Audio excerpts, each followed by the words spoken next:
Hello everyone, tonight me and Maccabee are going to be reading The Smartest Giant in Town by Julia Donaldson and Alex Scheffler.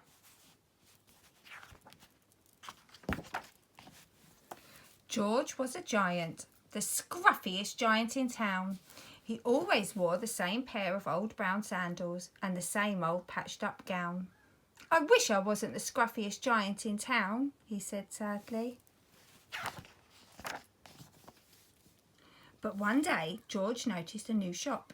It was full of smart clothes. So he bought a smart shirt, a smart pair of trousers, a smart belt, a smart stripy tie, some smart socks with diamonds up the sides, and a pair of smart shiny shoes. "Now I'm the smartest giant in town," he said proudly. George left his old clothes behind in the shop. He was about to go home when he heard a sound. On the pavement stood a giraffe who was sniffing sadly. "What's the matter?" asked George.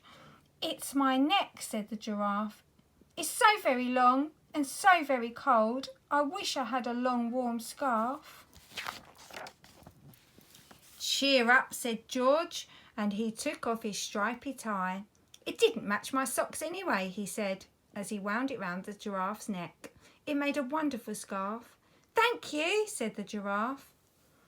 As George strode towards home, he sang to himself, "My tie is a scarf for a cold giraffe, but look me up and down, I'm the smartest giant in town." George came to a river. On a boat stood a goat who was bleating loudly. "What's the matter?" asked George. "It's my sail," said the goat. "It blew away in the storm. I wish I had a strong new sail for my boat." "Cheer up," said George, and he took off his new white shirt. "It kept coming untucked anyway," he said, as he tied it to the mast of the goat's boat. "It made a magnificent sail." "Thank you," said the goat. George strode on, singing to himself, "My tie is a scarf for a cold giraffe. My shirt's on a boat is a sail for a goat. But look me up and down, I'm the smartest giant in town." George came to a tiny ruined house. Beside the house stood a white mouse with lots of baby mice. They were all squeaking. "What's the matter?" asked George. "It's our house," squeaked the mother mouse. "It burnt down and now we have nowhere to live. I wish we had a nice new house." "Cheer up," said George, and he took off one of his shiny shoes. "It was giving me blisters anyway," he said. As the mouse and her baby scrambled inside, the shoe made a perfect home for them. "Thank you," they squeaked. George had to hop along the road now, but he didn't mind. As he hopped, he sang to himself, "My tie is a scarf for a cold giraffe. My shirt's on a boat is a sail for a goat. My shoe is a house for a little white mouse. But look me up and down, I'm the smartest giant in town."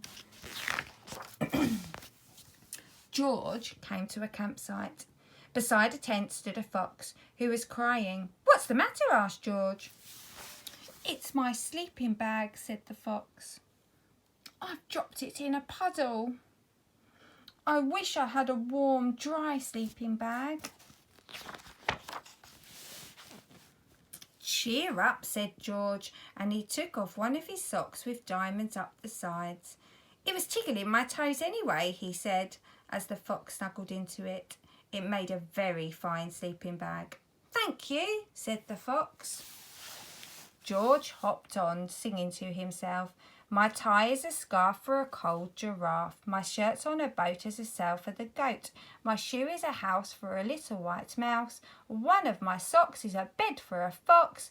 But look me up and down, I'm the smartest giant in town." George came to a big, squelchy bog.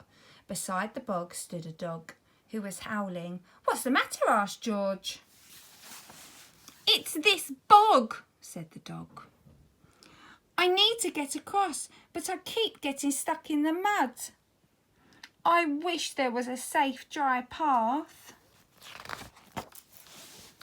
Cheer up, said George, and he took off his smart new belt. It was squashing my tummy anyway, he said, as he laid it down over the bog. It made an excellent path. Thank you, said the dog. The wind started to blow, but George didn't mind. He hopped on, singing to himself. My tie is a scarf for a cold giraffe. My shirt's on a boat as a sail for a goat. My shoe is a house for a little white mouse. One of my socks is a bed for a fox. My belt helped a dog who was crossing a bog. But my trousers are falling down. I'm the coldest giant in town. Suddenly George felt sad and shivery and not at all smart. He stood on one foot and thought, I'll have to go back to the shop and buy some more clothes. He decided. He turned around and hopped all the way back to the shop. But when he got there, it was closed. Oh no, cried George. He sank down onto the doorstep and a tear ran down his nose. He felt as sad as all the animals he had met on his way home. Then, out of the corner of his eye, he saw a bag with something familiar poking out of the top. George took a closer look. My gown, he yelled. My dear old gown and sandals. George put them on. They felt wonderfully comfortable. I'm the cosiest giant in town, he cried, and he danced back home along the road. Outside his front door stood all the animals he had helped. They were carrying an enormous present. Come on, George, they said. Open it. George untied the ribbon. Inside was a beautiful gold paper crown and card.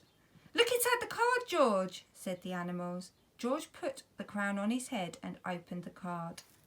Inside it said, your tie is a scarf for a cold giraffe. Your shirt's on a boat as a sail for a goat. Your shoe is a house for the little white mouse. One of your socks is a bed for a fox. Your belt helped a dog who was crossing a bog. So here is a very fine crown to go with the sandals and gown of the kindest giant in town. We hope you enjoyed our story. Bye.